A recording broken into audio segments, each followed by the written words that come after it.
And he looked at me, he said, if you don't have sex with me, then I'm going to kill you and your entire family. And I don't know why. I guess I thought this wasn't real because I'm like, it's not going to happen. Like, I was still arguing with him. Yeah. And then he said it again. He's like, if you don't, then I'm going to kill you and your entire family. And then started naming my family, their names off one by one.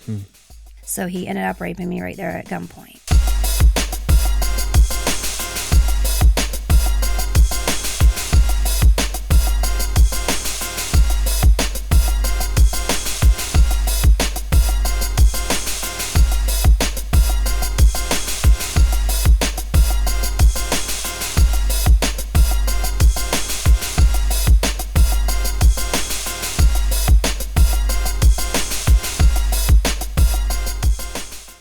Thank you for joining us for another episode of Break That Cycle, helping you turn obstacles into opportunity. I am your host, Bill Cheney. Today's episode is Living in the Trauma. We have a very important story and a very important guest here with us, Kelly Foreman. Kelly, welcome to the podcast. Hello, thank you. You and I have had some conversations in the recent history, and you've told me a little bit about your story. And I was, the emotions, crushed, emotionally just drained, just hearing your story. So, it was something that and we had kind of talked about setting this up at some point. And you just recently published a book and we wanted to wait until the book came out, which we'll get to the book in a little bit.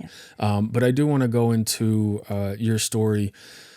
Living in the trauma, living with the trauma. You have been through quite a few very traumatic experiences, and I do want to get into some of those. But first, I want to kind of lay the baseline, and we do this with most of our guests that have been through traumatic experience. It's where did you come from? Because a lot of that has to do with where you went moving forward. So, if you don't mind, can you start a little bit with home life growing up? How that might have shaped, possibly through your healing journey, things that you're realizing now? Mm-hmm.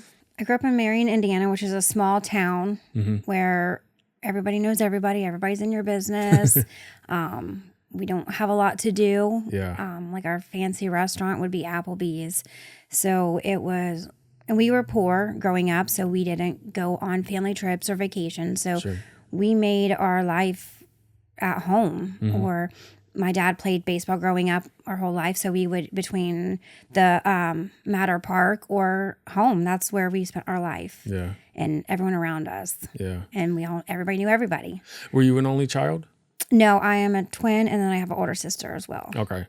And what was your relationship with your sisters growing up? I feel like we were close, but I feel like we weren't close. Like, we always hung out when we were little.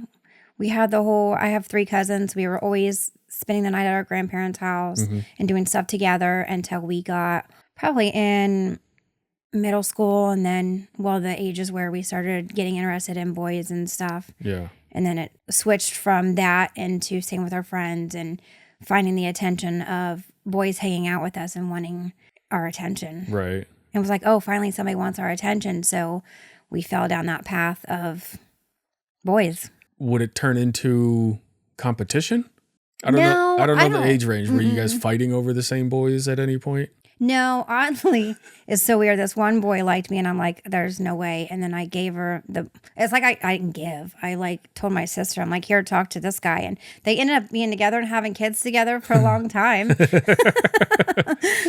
funny. But no, we never really fought over boys because we were close. Like, me and my twin, we would always hang out with the same group of people and stuff. So we never fought over that stuff. What about your parents? What type of influences did they have on you growing up? My parents really just worked and played sports. Yeah. I feel like we weren't home a lot. We would go to stay at my parents' house. I mean, not my parents, my grandparents' house, or we would go and stay at my cousin's house, and we would run the streets to hang out with our friends. Yeah. Anything to get away from being home. Were you trying to stay away from home? I think now, looking back, I think so. Yeah. We just didn't want to be at home because that's all we ever did. And we didn't know life outside of that. So if someone invited us to go somewhere, we wanted to go see what it was like. Yeah. Or we didn't live in town. We lived in the country. Yeah. So when we got to stay the night at our cousin's house, there would be other kids. So we would want to go and hang out with the kids Yeah. and run the neighborhoods. Yeah. What And my mom would drop us off at like probably, I would say Friday night, that I recall, and probably pick us up either Sunday night or we would go to school Monday morning. We would ride the bus home Monday night. Okay. All It was right. like our getaway. So it was a weekend, a pretty consistent weekend type thing. Yeah. And what do you think about that time now? Looking back at it, sad to say, all three of us girls had babies by the time we were 18. Okay. My oldest sister had a baby, then my twin sister had a baby, then I had a baby, then my older sister had a baby, then that's when I had my baby. Because I'm like, well, if they're doing it, then I want the attention that they're getting too. And it wasn't. I don't know why I thought that, but I did. Yeah. I wanted the attention that they were getting. Yeah. Because I was the youngest one. Yeah. And I wanted to feel loved. And sure enough, I did. And we've talked about that line specifically quite a bit, you and I. Right. Doing things because we wanted to be loved, and that did lead you down a pretty traumatic path with one of your boyfriends. Very. How old were you during this time when this happened? I just turned 16. And this is still in Indiana?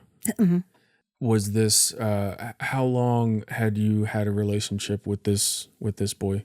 I would say for about a year off and on, maybe 2 years. It was something that ended in tragedy, Yes. and made news headlines.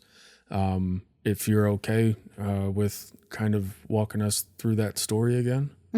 We were running the streets, so it was the cool thing to do was go to the mall and hang out at nighttime.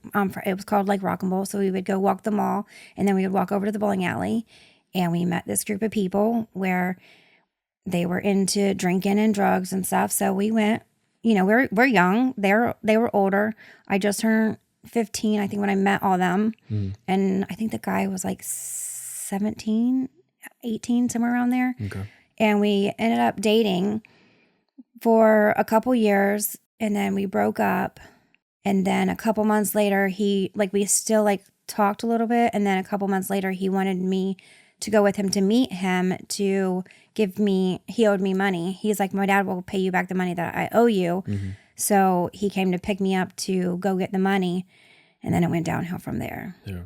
Did you have any reservations about going to meet him?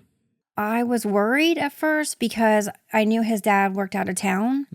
And I'm like, well, your dad's not out of town. It's a weekday. Why would I come there on the weekday? Right. And he's like, no, he's coming home. He's coming to meet us. We're going to have dinner, and he's going to give you the money, and then you can go and get out of my life. So the idea was that you were to go to his house and where his dad's house. His dad would be. But that's not what happened. Well, he picked me up, and we did go to his dad's house. But his dad never came home. Right. He was never going to come home. And so this was just an elaborate plan for him. What happened next? We ended up arguing, fighting, because I didn't have my old license yet. I wasn't old enough. So he picked me up. We went to his dad's house, and we're arguing and fighting on the way there. Of course, he's calling me every name in the book, degrading me whatever he can. Yeah. We get to his dad's house, and his dad's not there. And so I start questioning it, like, your dad's not here. Well, at that time, it's back when we had pagers, so I didn't have a cell phone. Yeah. Well, my parents kept paging me, and I'm like, okay, well, I need to call my dad. Like, they're calling me. Right. And he wouldn't let me. He's like, well, let's go to the neighbors and get the key. So we get in the car and drive to the neighbor's house to get a key. And he's like, we'll just wait on them. I'm like, okay. So we go to the neighbor's house. Nobody answers. We come back, and then we're arguing and fighting. Some reason we went in the barn. I don't remember exactly why we went into the barn. But then he was like I'm in tears. We're arguing. We're crying. He's like kind of getting physical a little bit. And he's like, well, let's just go in the house and get this over with. So he shoves me up to the house. And by this time I'm still like, hey, let me call my mom. Just let me go in the house, call my mom. They're calling me. Like, I'm going to get in trouble. Right. And he's like, fine. So we go up to the front porch, and he tries, and he lifts up the mat. He doesn't see a key.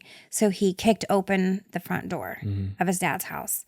Now I'm like, it's 10 times worse now. I'm really scared and freaking out and stuff. And He shoves me through the front door. We're still fighting and arguing. And he gets his dad's gun out of the bedroom. And he told me, he's like, "You're going to have sex with me." And I was like, "No, I'm not. Just take me home. Let's get this done and over with." And he looked at me, he said, "If you don't have sex with me, then I'm going to kill you and your entire family." And I don't know why. I guess I thought this wasn't real because I'm like, it's not going to happen. Like I was still arguing with him. Yeah. And then he said it again. He's like, "If you don't, then I'm going to kill you and your entire family." And then started naming my family, their names off by one. So he ended up raping me right there at gunpoint.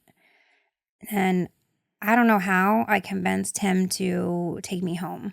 And I was like, in my head, I'm like, okay, let me just drive home because I've had my permit, so I knew how to get home. Sure. But I only knew one way to get home. And I was like, okay, in my head, I thought if I just drive home, I'll make it home and I'll be safe.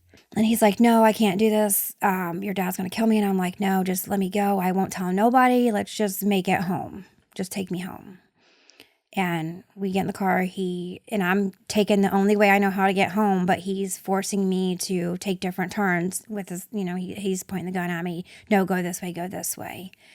And we end up in not by this time it's dark, and we end up in like this pitch black wooded area. I have no clue where we are at all. Because like I said, I only knew the one way home because I didn't even have my license yet.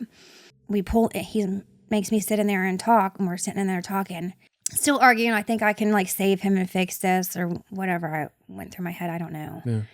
Finally, I got to the point where I'm like, okay, well, if you're just going to kill yourself, then do it outside. And he opened up his car door, or I reached over to open up the car door. When I sat back up, like, I'm still crying, and I look over, and he says, "You'll always be my baby girl." And at that time, the gun went off, and I didn't see, but I heard the gun go off, and I hear this god awful moan, and I just look over, and I see him like slumped in the chair, and I push him out of the car, and then I take off. I don't know which way I'm going or what, because like I said, it's pitch black. I don't even know why I pushed him out of the car. Yeah. And I'm like, how am I going to get home? I don't know where I'm at. Yeah. And I'm going to say the grace of God took me every single turn. And I finally got to a road that I knew. And I knew at the road, if I went left, like 2 houses down was this kid that I went to high school with. So I'm like, oh, I could go there. And I'm like, I can't go there. So I went right because now I knew how to get home. And the whole time I just thought he was chasing me, like he's going to kill me. And I got to my house and I put the car in park. I didn't even turn the car off or anything. I just ran in my house as fast as I could, screaming, thinking that he's still chasing me and he's going to kill me. Wow. And like my mom was sleeping, my dad was at work, and I called the cops and everything. And they asked me where he was, and I had no idea how to tell them. Right. Because I had no idea where we were. Right. It was crazy. What was your mom's reaction? She was dead asleep. Okay. So she's like, call the cops, call your dad. Like, so I call my dad, and then she made me call his family and tell them too. So we made all those calls, and then the cops are calling, and they're like, "You're going to have to go with us." And I'm like, "I can't." Like, I was like freaking out. Like, I can't go with you. Like, he's going to kill me. I don't want to go there. Like, I don't know where to tell you or what. But then they, like, I guess through like me trying to describe it, they ended up finding him. So I didn't have to go with them. I mean, thank you for sharing that. Because I know sometimes it's hard to bring those things back up, and I know you've talked about this story on more than one occasion. It doesn't lessen the effect though. But you said 15? I just turned 16. At 16 years old, you went through at least three extremely traumatic events in one day. You had the rape, you watched someone kill themselves, and you were asked to give that news to his family. Oh, I never looked at it like that. Very traumatic for a 16-year-old to have to tell somebody's mother and father that their son is no longer breathing. That's just day one. And that's all I could pick out from just what you had said there. But I'm curious, there had to be some fallout because of this, because of it was only the two of you out there. He's the one that ended up hurt. He's the one that got pushed out of the car. Did you have any backlash that you had to deal with from a legal standpoint after that? Oh yes, Yeah. a lot. Like we went. So they ended up having making me go to the hospital by ambulance. I wasn't allowed to change my clothes. I wasn't allowed to my parents weren't allowed to drive me or nothing. Sure. I had to go by ambulance. They escorted me into the back room. They questioned me. They did like a rape kit. They did all this. People tell me like there's so many other people because, like I said, it's a small town. Word travels fast. Yeah. So I guess there's a bunch of people in the waiting room. They would not let me around anybody else. Yeah. And then we were there for a few hours, and then that led to I had to go to the sheriff's office after that, and I had to give hours and hours and hours of questionings. Yeah. And then we finally went home. It was probably 2 or 3 in the morning. The next morning, his mom and sister came to the house and they wanted to like ask questions, or I don't remember. Like, I know they said, like, try to ask me why I pushed him out of the car. I don't know. Like, Yeah. I don't know why. Yeah. Since a small town, all of a sudden, there different stories came in Yeah. to the police station. People would call in, oh, well, I heard this, or oh, I heard that. Or the neighbor that we went to the house was supposedly home. So they questioned this. So then it ended up, I had to go back to the police department. I had to take a lie detector test.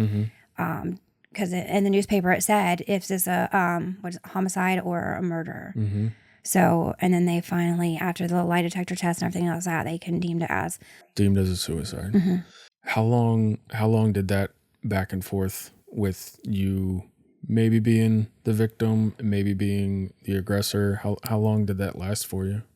I can't remember. I would say a couple weeks Okay. of it because they had to do all the investigations and like I guess they investigated the car, clothes, Sure. everything. Yeah. Yeah. So it took a while. As a 16-year-old girl going through that, did you understand what trauma was? No. Yeah.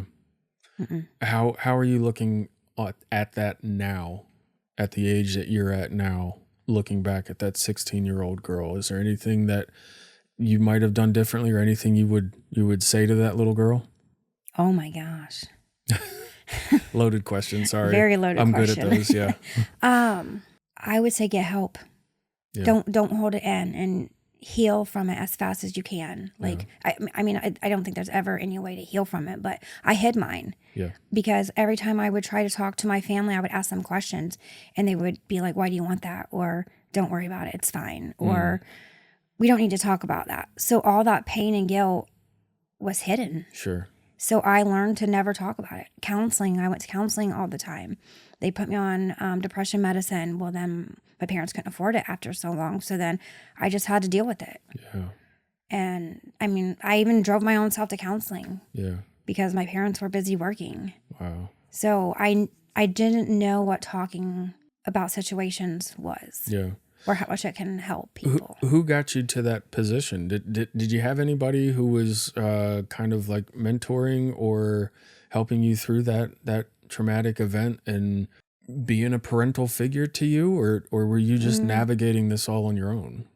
I was navigating on my own. The county, like through this, they had me put me in the counseling, but my parents couldn't afford it after that. Yeah. And like I said, when I would talk to my parents or my sisters about it, everyone would always shut me down. They didn't want to talk to me about it. Yeah. So it was just at the counseling session or if counseling, and then, that ended after a while. So I just hid it, pushed it away. During this whole process, ordeal rather, did Kelly ever feel loved? I don't think so. Because I look back now, now going through all this, I'm looking back that's what I was looking for. Yeah. I think that's what I'm missing. Yeah. Is to feel loved. Because like if I'm asking you to talk to you, but you're shutting me down, to me that feels like you don't love me. Or if you don't spend time with me, that's you don't love me. Or if you're not there with me, you don't love me. Were you able to identify the you don't love me at that time, or is this something that you've been able to identify in? Back then it was, he was older than me. He was over 18. I was 16. Like, oh, this guy likes me. Someone that finally paying attention to me. Yeah. And so I thought I was, I guess, like the cool girl. Right. and not looking at it as I was just looking for love Yeah. or someone to love me Yeah. in all the wrong places. But that's common, Yes, looking for women, for for love in all girls. the wrong places, because there is that, there is that desire to be loved. And I think we all have that to some degree. It's like trying to chase that high of being loved until you finally get to it, I can't imagine what you went through in just that one day that has led you down a very long and hard path of healing. Yes. How are you? We'll get into a little bit more of the how, the why, and whatnot. But how do you feel your healing journey is going currently? I would say I never tried to heal until 2 years ago, I would probably say. Okay, why is that? I didn't think I had a problem. I mean, I knew I had trauma, but I didn't realize how deep a trauma or how much problems I had or how bad it affected me. Yeah. Until in my head, I just wanted to help other people. But when I started to write the book, I feel like it was to heal myself. And that's when it started saying like, oh my gosh, I fell into a pattern. Yeah. I can't blame it on everybody else because I was the common denominator in it all. Yeah. But that's all I knew. Yeah. And I learned, I've learned so much in those last 2 years of healing. And I will tell you honestly, it sucks, but it's the hardest 2 years. Sure. It's just the realization, or there's a lot of, okay, I don't want this anymore. How do I change this? And not knowing. I was ChatGPT, everyone uses it, So I put all the stuff in ChatGPT. Let's just say if I'm looking for a boyfriend or whatever, and they're like, oh, look for green flags. And I literally said, well, I don't know what a green flag is, but I can tell you every red flag in the book. Yeah. Because that's all I know. Yeah. It's a learning process. And I feel like I just started, Oh, yeah. which is crazy because I should have started a long, long time ago. Yeah. But I would say within the last 2 years, it's just starting. I want to dig into this a little more. We do have to take one quick break first, though. On the other side, we'll be talking with Kelly about this healing journey and what all that entails. But first, a message from our sponsors, Mary and Martha House.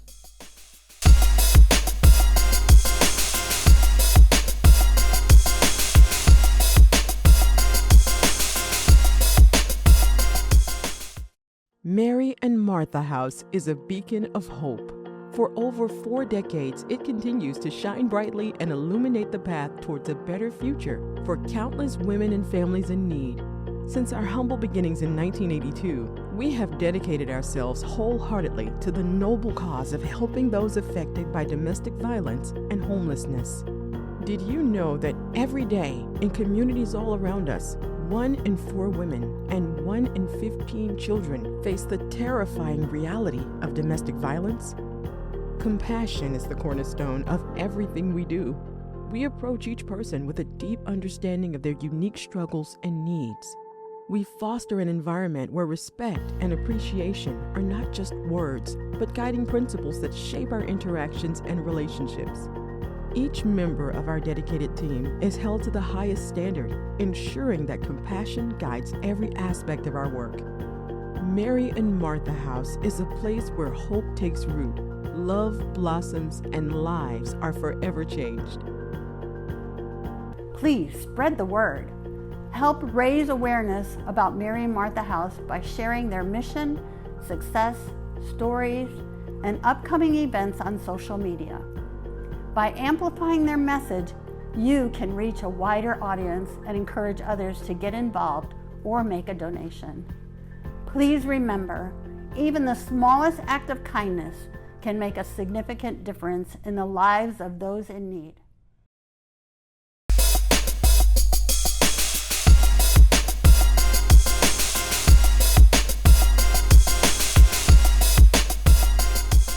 So we want to dive into the healing journey, Okay. and sometimes for some people there's a significant event that kind of triggers your mind to say, hey, wait a second, I got something I need to work on.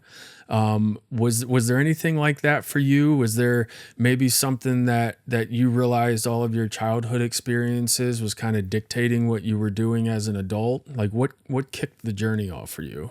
I think just because, like, after the guy beat me last, and my family and everybody still associated with him is normal. But And this was a boyfriend in you had had. 23, Okay. just recent. And so did you find yourself in abusive relationships or traumatic relationships since being since you were a teenager? Yes. Were you able to identify a pattern? And is this kind of what sparked Writing the it? book was a pattern. Okay. It showed me, I didn't know at the time, but now looking back, it showed that it was a pattern. So then what prompted you to write the book? Um, We're totally not in the book section. That's in the next Right. segment. But this is Because- curious. this is going to sound so bad, but I was at counseling, and I said, my counselor's like, you have been through so much. I don't know how you're not addicted to drugs or how you're still here. Yeah. And I said, I know I should write a book, but I feel like I haven't been beat bad enough, because, like, if you write a book, the girl has to be almost beat to where they almost die or they see God. And I'm like, but I haven't been beat bad enough. So I need to have that in order to write the book. And then I got beat from my boyfriend. And I said, oh, that was God telling me. Like, it's not God telling me, but it's Right. God telling me to write the book. Right. Because he allowed it. He didn't allow it. I'm not saying that, but it was basically, it happened. So now it was like, write that book, Kelly. Yeah. Like, that was the first, like, sign of writing the book. Yeah. And then my counselor was telling me about this guy that helped one of her other friends write a book. And she wrote his name down on a piece of paper. And she's like, look him up. He does book writing classes. And he was already on my Facebook page when I looked him up. Wow. And I'm like, okay, that's sign number 2. Yeah. I need to write this book. Yeah. All right. I got so many questions for the book, but we're not on the book yet. I guess going through, once you have this idea, I need to write a book, you're starting to go through all of your past traumas. Were you seeing any of those childlike characteristics in your adult relationships? Not until I wrote it. Okay. I didn't see any of it until I wrote it. And what were you discovering as you were writing it? It's patterns. Real estate. When I started real estate, my office at Century 21 were real big into self-motivation and Tony Robbins. So I've been to a couple of Tony Robbins events in person and via Zoom. Okay. And so, like, he's one of I just love him. So I always watch it, and it's always patterns. Yeah. So I wrote the book, and then now I learn to see people's patterns. And like, I can look back, like, I was with this guy for 10 years, and in the 10 years, I thought he was just trying to, like, control me and be, I guess, mean, overpower me. But now looking back, like, he taught me so much. He taught me about these characteristics and patterns and stuff. And I never looked at it then. Yeah. And now looking back, it's crazy. Did you have any kind of like aha moments going back, walking through that journey of you writing the book, all these things are coming out, everything that you've compartmentalized and pushed down and bottled up for years. I'm assuming new things are coming out. You're identifying new things that you've never identified before. Did you have any moments you were like, oh my God, that's why? Yeah. A bunch. What's one that really struck you hard? So the biggest one is the recent ex. He would tell me that I need attention from men. And I'm like, no, I don't. And I don't know why. We've already split up. We like quit talking, and it hit me. Like, when we were kids, my mom would always put us in the van, and she would open the car doors, and we would be driving around town. And the guys would come and talk to us. So I correlated, now looking back at, I guess we were trying to get the attention from the guys. And when one day I was just driving down the road, and it clicked in my head, like, oh my gosh, I do need the attention from the guys. And then I put the 2 and 2 together. I'm like, wow, how do I fix this? Like, it was wild. It was crazy. I mean, I don't even know if it's true, but just how I feel. Well, I mean, I think there's something to be said if Kelly just wants to be loved, You know, that is that. And if that's how you were shown that possibly attention equals love. Right. So if I can get attention, then I am going to feel loved, even though it never manifested Come out, that way right. for you. So how many relationships did you go through, abusive relationships? It's a pattern. So the first boyfriend did all that, you know, I had a lot of people that was trying to tell me if I show up somewhere they were going to kill me, or I couldn't go anywhere. I was scared to death. Well, in me and my twins group of friends was this guy, and we always, you know, like I said, we went to Rock and Roll. Well, I finally got the courage to go to Rock and Roll. Well, someone was supposed to, I guess, show up and kill me that night. And one of the guys found out. So he was like, I'm not going to let nothing happen to you. And ended up I guess him protecting me and saving me. So ended up in a relationship with him that ended up as another abusive relationship. Like the reason I ended that one, I ended up having a kid with him. And the reason I left that one, that relationship, is because I wanted to go to the fire station for dinner with my family, and he didn't want to go. So I was walking out of his house with my daughter. She was probably 1 or 2 at the time, and he shoved me, and I almost dropped her on the cement. And I was like, okay, I can't do this. I have a daughter now. Yeah. So I put her in the car seat, and we're still arguing, and he hits the wind. I don't know if he hit I don't know if he hit my front windshield or the driver's side windshield, but my daughter was still in her car seat, and he hit it. And I was like, I'm done. I can't do this. Wow. And that was right after him. Yeah. Then I got into another one. The next relationship, he wasn't abusive. It was more of mentally. Sure. I wasn't good enough, or I was doing wrong, or Well, that's the beginning stages of, Right. of the control, you know? right. Yeah. And then it led into another relationship that was the same thing. I thought was more control. But he taught me so much in that relationship, which opened my eyes. But then I got in, I was never good enough. It was anything that he would say or do wasn't good enough for me. Which I don't know. I haven't figured out where that part comes from. Why am I not good enough? That's the biggest thing for me. Yeah. But then I got into the next relationship, and that one was where it came abusive and mentally. Okay. So I've only had all the relationships, and that's it. So your pattern is that you're very susceptible to abuse, Right. and you put up with it up to a point. Oh no, I keep put up with it forever. Yeah.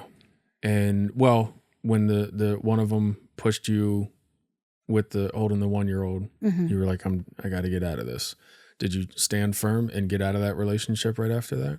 Yes, Okay. but that wasn't the first time it was abusive. Okay. Yeah. It was the first time that involved my daughter. Yeah. But the first time, I remember him choking me out, not choking me out, but he grabbed me by my neck and put me against the wall. And, we're all friends with my sister and everything. And he went bragging to them, and she called my dad, and my dad called me, and I lied. That isn't true. That's not what happened. And I stayed. Yeah. Ended up having a baby with him, and then it just kept getting worse and worse. Yeah. You have been through so many, I mean, we already said it, so many traumatic experiences. And then each one of these relationships is a traumatic experience in its own. Did you ever feel like you were providing some sort of example, good, bad, or indifferent, to your children in these relationships? Looking back now, I don't think so. I think I was just trying to survive Yeah. and doing all I knew how. Yeah. Because looking back now, I'm there's so much that I could have did wrong to take my kids down a different path, so they wouldn't be where they are now. So going back to the healing journey, we decided to write a book. Well, we thought about writing a book, and then we had a couple examples of, okay, I need to put this thing together. What did that even look like for you at that time? Did you think the book was going to be therapeutic? No, I just wanted to help other people. I didn't want anybody to experience what I experienced. I didn't want people to feel alone or What think they're- changed? What changed though? Because you went from abusive relationship to abusive relationship. So while writing this book, what changed for you? You were like, you know what? I got to do something different. I think I'm tired of fighting. I have fought my entire life, whether it's, abusive relationships or family or work. Like, I'm tired of it. I mean, even work is a struggle. Yeah. I'm like, I see so many other people succeeding in their careers and everything, and it's me. I'm like, okay, well, that didn't work. Let me try something else to be better. Let me try something else to be better. Let me try to be something else to be better. Like, I'm so tired. Yeah. I just need to rest. Yeah. What other methods do you use in your healing? Do you have like a go-to kind of, like, some people like the meditation, some people are into yoga, some people are into kickboxing? I would say the main thing that started me was when I signed up for the book class, writing the book class, and then I'm like, okay, I got to try something different because what I'm doing is not working. I kept saying I'm going to do something different, I'm going to change this, but I wasn't doing it. I wasn't changing it. Yeah. And one of the girls in my office posted about a Bible study, and I'm like, I can't go to this Bible study. I don't make money like them. I'm not good enough for them. Oh. And I called her and she's like, do you want to go have lunch with me? And I'm like, man, I can't go have lunch with her. Like, she's a top producer at work. Like, I can't. Like, I don't wear the clothes that she wears. I don't have the business she has. Like, and I'm like, okay, we got to do this. Yeah. And we did. And now, and mind you, she's the sweetest person ever. Yeah. And I did. And I went with her to lunch and we talked about it a little bit. And then I went to that Bible study. It took everything in my power to go to this Bible study because I'm just so shy and insecure. And I walked into this girl's house and there were so many ladies that were so welcoming and loving. And and I just felt this is where I needed to be. Yeah. And everything, ever since that walking, and then for the first time, I'm like, okay, I need to change. Yeah. Do you want to expand a little more on what that was like? Because it sounds like you kind of you could have formed a little bit of a community here for you. I'm still shy, very shy. So I don't reach out, but I think it was like an 8-week Bible study every Tuesday morning. So I went to that, and then I kept in touch with the girl at work and everything. And then it paused for a little bit. I started getting back into church a lot, learned to go to church by myself. I'm like, okay, I did this, I can do more. So I started testing myself. I went to dinner by myself to see if I could do it. Okay. Then I went to the beach one time by myself to see if I could do it. Then I went to the movies by myself. So it's like me forcing myself, like, I'm gonna find a way to where I'm good enough. There's got to be something to make me good enough. Yeah. So I just kept trying, and then the Bible study started back up again, and they reached out. Like, all the women are just so loving, and you get to switch different groups of them women. There's I would say probably 60 different women that come. Yeah. Every Tuesday. That's awesome. And then I reached out to the girl that hosted it, and I met with her. She told me that she does public speaking. Mm-hmm. And I was like, oh my gosh, this is God telling me more and more. So I've just stayed connected with them on the shy level. It's not like me going all the way out there. It's just like super shy. We're Baby steps. We're 3 toes in. Yes. Yeah, we're getting there. We're getting a little by little, yeah. But that's a huge part of anybody's healing journey is to, actually feel accepted. And also because that allows you to accept yourself, which is something that sounds like you didn't really have the opportunity to do growing up. It's nice when things just start coming together.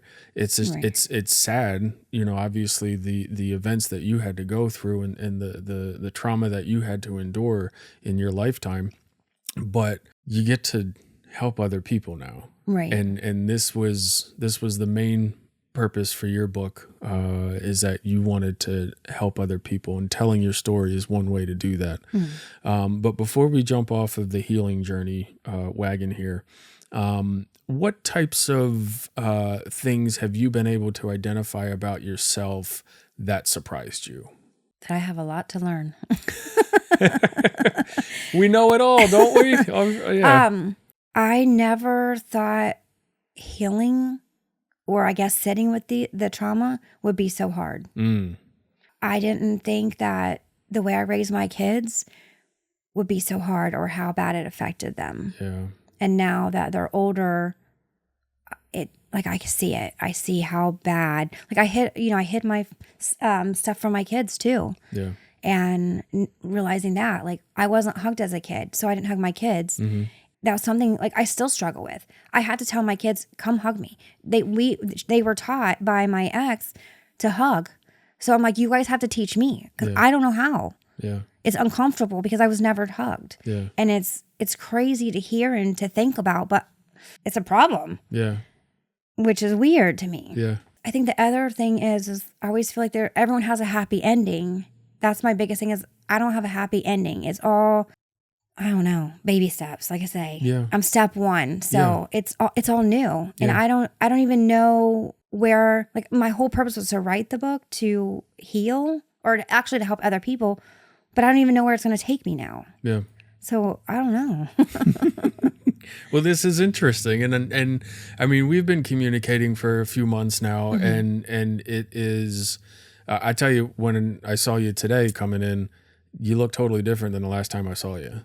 So whatever you're doing, it's working, right? And so many people I have heard say, as they're going through that healing journey, they feel different, and they're going to look different, and they're going to present different too. And you walk into a room that you've walked into a million times, and someone's going to look at you and say, "Did you change your hair? Right. Did you get a hair, different color?" They can't put a finger on it because it's not something you can actually see, but you can sense a transformation there. Have you had anybody that has been important in your healing journey thus far?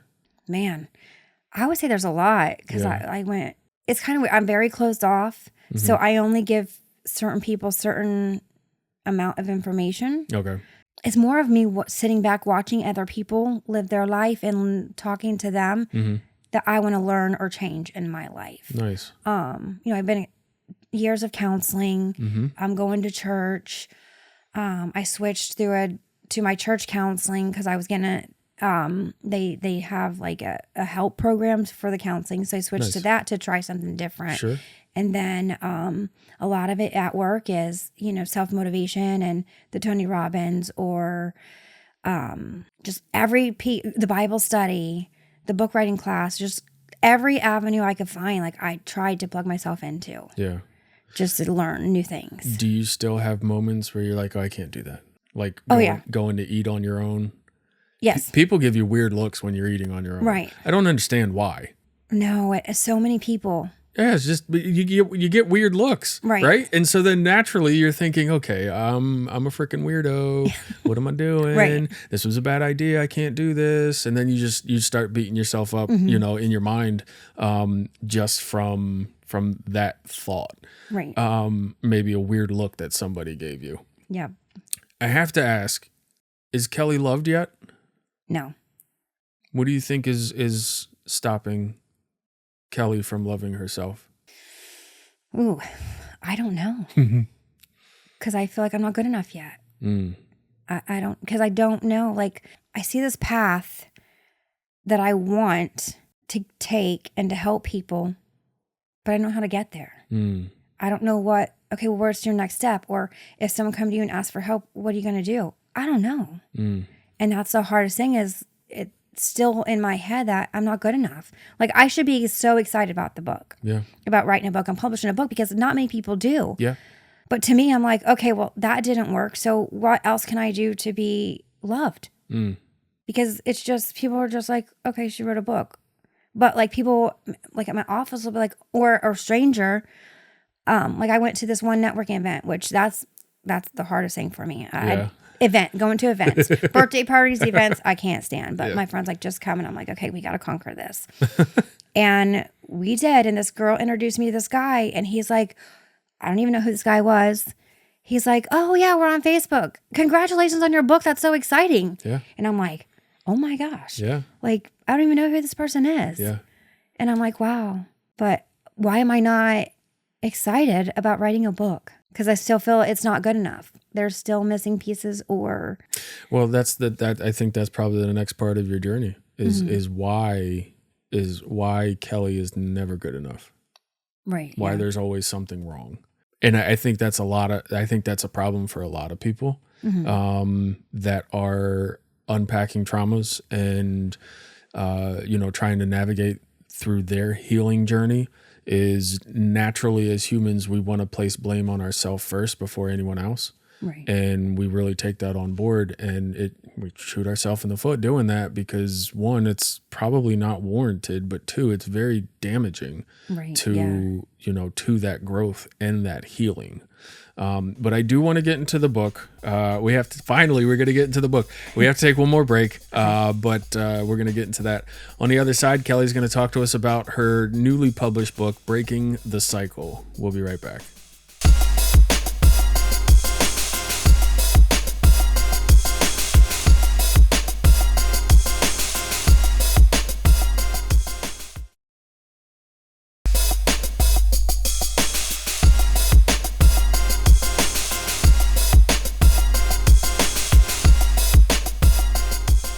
Really clever about the whole healing portion. And I don't know if you said that to me earlier in our earlier conversations about the book being part of your healing journey. And if you did, I apologize for missing that. But it's forcing you to journal. Yes. We had a psychiatrist on a couple months ago, and she was like, one of the best things you can do is journal. And I was, as being a guy, and we were talking about my life 20 some years ago, I was like, I'm not gonna journal, that sounds stupid, but she is very adamant that journaling in some form is very therapeutic and very helpful to help you kind of come up with these scenarios to kind of work through your traumas. And you kind of forced yourself to do that because you wanted to write a book. Right. Yes.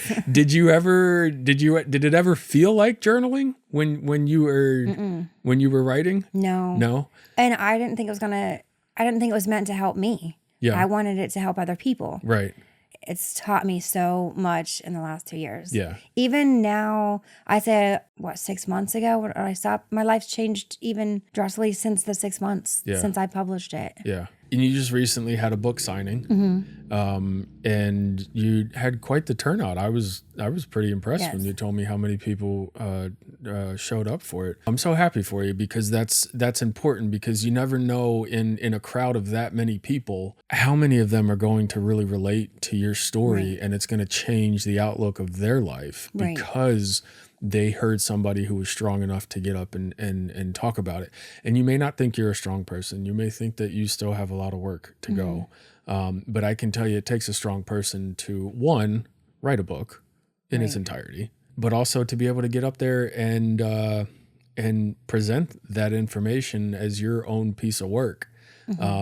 You've shared a couple speaking events, video clips with me, and I can tell you were very, very nervous, short breaths. You're trying to get through the info, you're doing the little kicky thing with the heel, but I've seen a couple of different stages, and there is a progression there. So that is going to get better for you.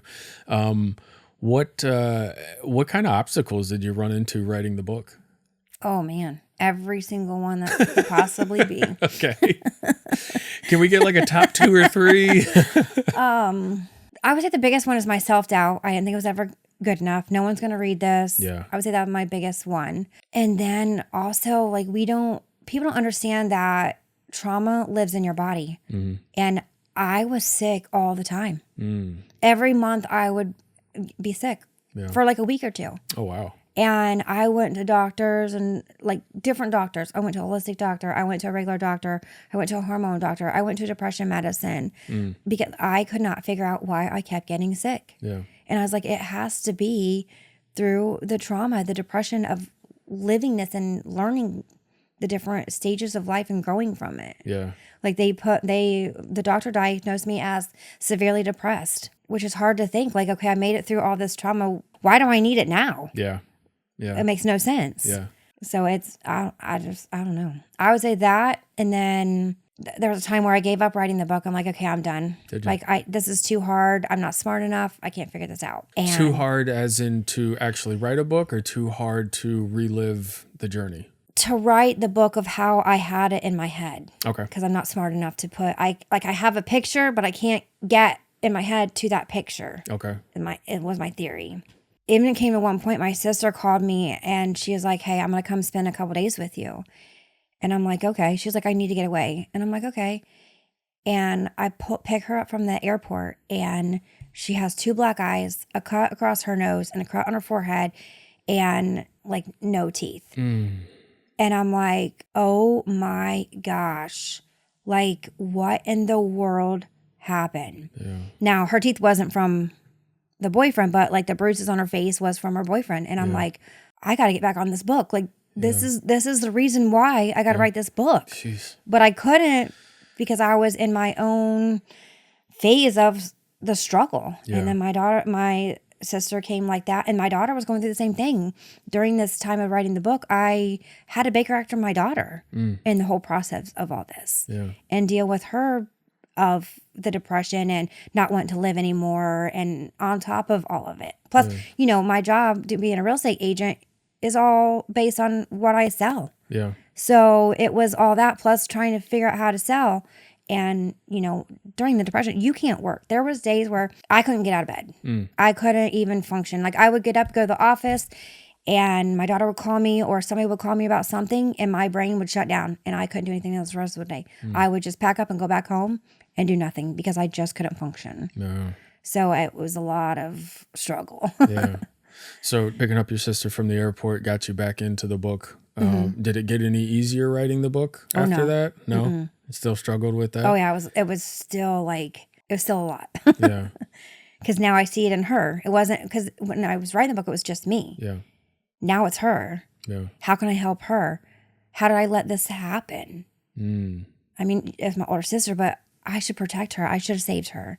And then my daughter, how can I help her? How can I save her? And then when my family found out that I Baker acted her, then, you know, that's horrible. Like you don't Baker act your daughter. Like you don't put people on depression medicine. And, you know, so it's like all these different words of advice that you have to struggle with and deal with. Yeah. And, you know, everyone has their own input and Oh, it's not course. it's not always the best thing to do, but you have to do what you have to do to get by. Yeah. So it was a lot. Yeah. Are you happy with the finished product? Truthfully, I'm unsure Why? because I still have the feeling it's not good enough. You wrote a freaking book, Kelly. I know, but I feel like it's still not good enough, which is, I don't understand why it's not good enough in my head. But I sold it to a guy. This is, I never even looked at it like this.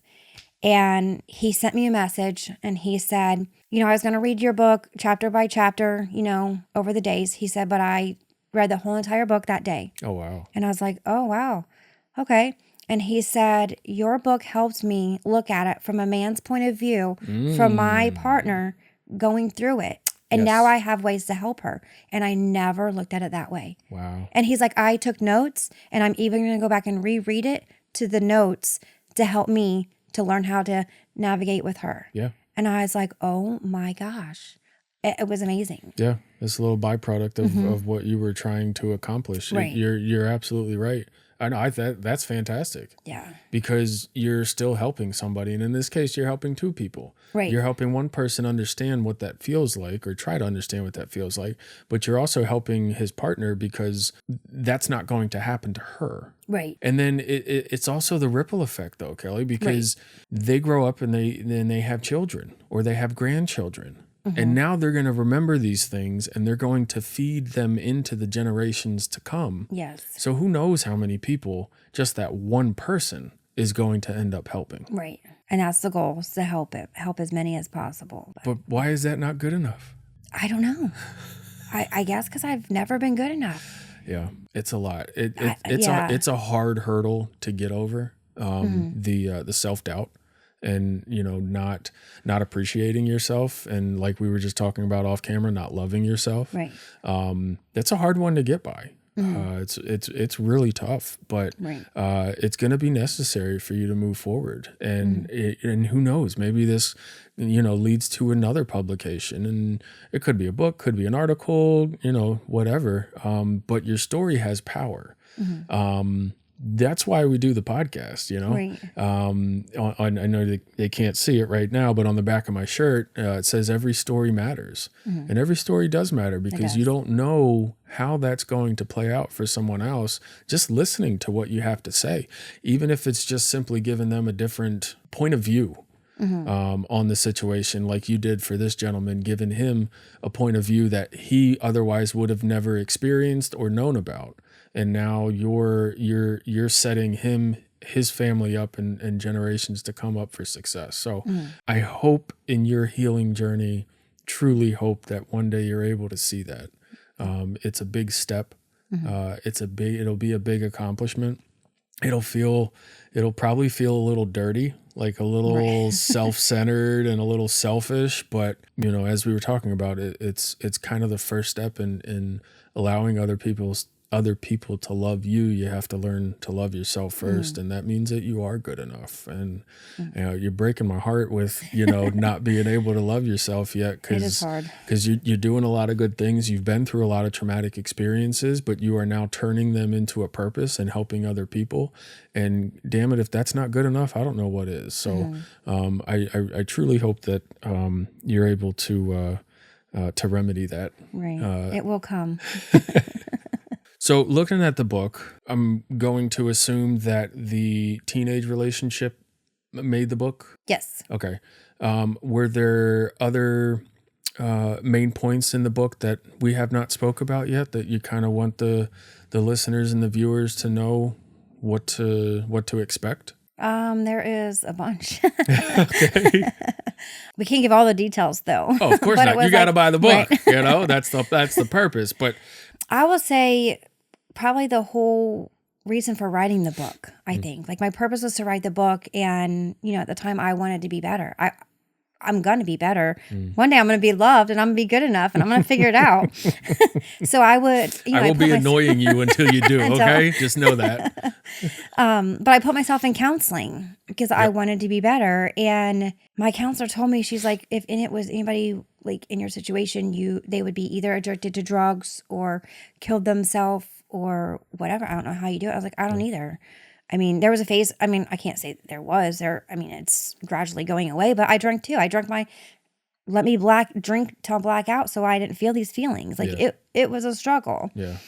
And there came a time where I'm like, okay, if I could just help other people, but I didn't think that situation was good enough. So I thought, well, if I got beat by my boyfriend to where, like, you know, where you see you're in the hospital for days or you don't know if you're going to make it, or you got beat and you saw God, like I didn't have that story, so it wasn't good enough. Yeah. And I told my counselor that. And then a year later, this was in 2023, I got beat by my boyfriend. Now, and it didn't put me in the hospital, but I had to go in the hospital to get checked out because my face didn't even look like me. Wow. Because there was so many, it was like all swollen, and there was like 6 different bruises all over my face. My lip was cut open and everything. So this is not a light read, No. is what we can say. No, I've heard a couple of people have told me that it will bring tears to your eyes. Yeah. What is some other feedbacks that you're hearing from people that either from the book signing or maybe those who have messaged you after they read the book? A lot of them say they never looked at it like that, the way that I describe it. They say that it is very raw, which it is. Yeah. Because that's my theory of it is people think, oh, they went through trauma, it's fine, she's good, and let's move on. Right. Nobody really understands the whole years of the trauma or the days of what depression really is. And that's all quiet. That's my whole thing is the in-between that nobody talks about. Like, I want people to understand it because they don't. People don't know. Yeah. Even like my mom, one time I sent her this message about depression and how I was struggling with depression, and she just laughed at it. And like that destroyed me. Yeah. But she doesn't know. Right. Right. As much as it hurt me, I also have to look at it as she doesn't know. Yeah. She doesn't understand it because she doesn't have it. Yeah. And I think that's the hardest part is people don't understand it. They don't know. How would you rate your mental health since finishing that book? It's gone better. Yeah. Now, I will say it's still been a struggle. They did put me on, like I said, the doctor put me on meds saying that I was severely depressed. and my grandma passed away in February, and going back home with all that. So it's just like one kick after the next kick. So it's been hard. Yeah. But I mean, I don't recommend the medicine, but I recommend the medicine. I said, because right now I feel like I wouldn't be where I am if I didn't get help. Okay. And do I want to be on this forever? No, I don't. Do I want to admit it? No, I don't. There was a time where, like, right after my grandma passed away, I was done. I told my mom, like, I called my mom, and I don't tell a lot of my feelings to people, especially my parents. And I called them and I told them, like, I'm done. I don't want to do this anymore. I'm tired of fighting. I said, it's been 43 years. I'm just done. Like, I want to give up. I even Googled, like, what's the fastest way?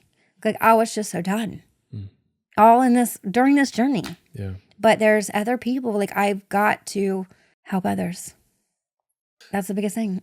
Sometimes having a purpose is the only way to survive. Right. But I don't even know my purpose. You're doing it. You're doing this. You're doing the book. You're speaking. You're talking to people. And I think you had mentioned on text when we were confirming for today, you didn't really understand how your story could impact so many people. Right. And the thing is that's great. You're impacting so many people. But if you spent all that time on that book and you only helped one person, you still did it. I did it. You still accomplished and it still helped one person. Exactly. That's kind of our unofficial motto here at Break That Cycle is right. If just one person listening or watching this episode finds help, then it worked. Right. We did it, So where can we buy the book? You can buy it on Amazon or on my Stripe link. Where do we find this link? I can give it to you and we can post it. Okay. Or my Facebook page. Okay.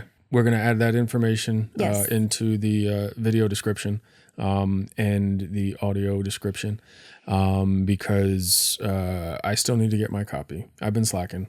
I have not gotten my copy yet, but I got to read it. Hurry up. I am excited. I am excited, to walk through that journey that you had. Let's say somebody listening or watching right now is walking a path that Kelly walked, struggling with acceptance, struggling with loving themselves, in and out of the crappy relationships, allowing other people to dictate their happiness, always chasing that love. I'd like you to speak to that person directly. If you could look into your camera and Oh my gosh.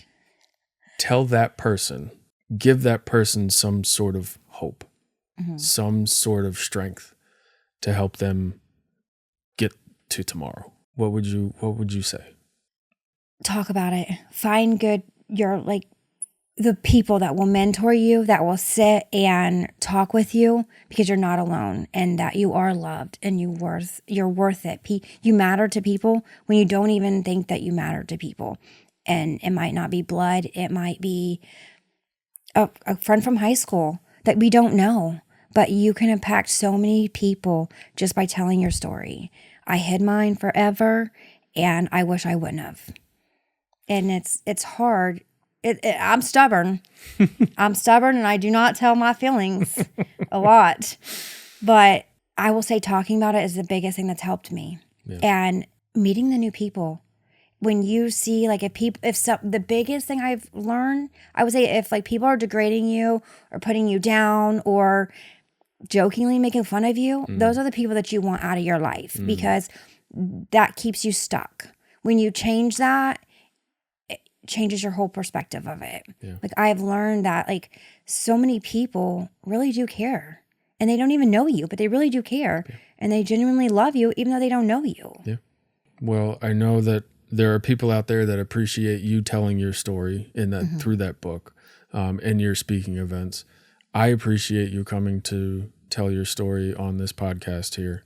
I encourage you to keep telling your story just as you've encouraged others to do, because we just heal one person at a time, and Right. you never know when that's going to happen. Right. But I truly appreciate you coming out and joining me on the podcast. And I'm going to go get my book.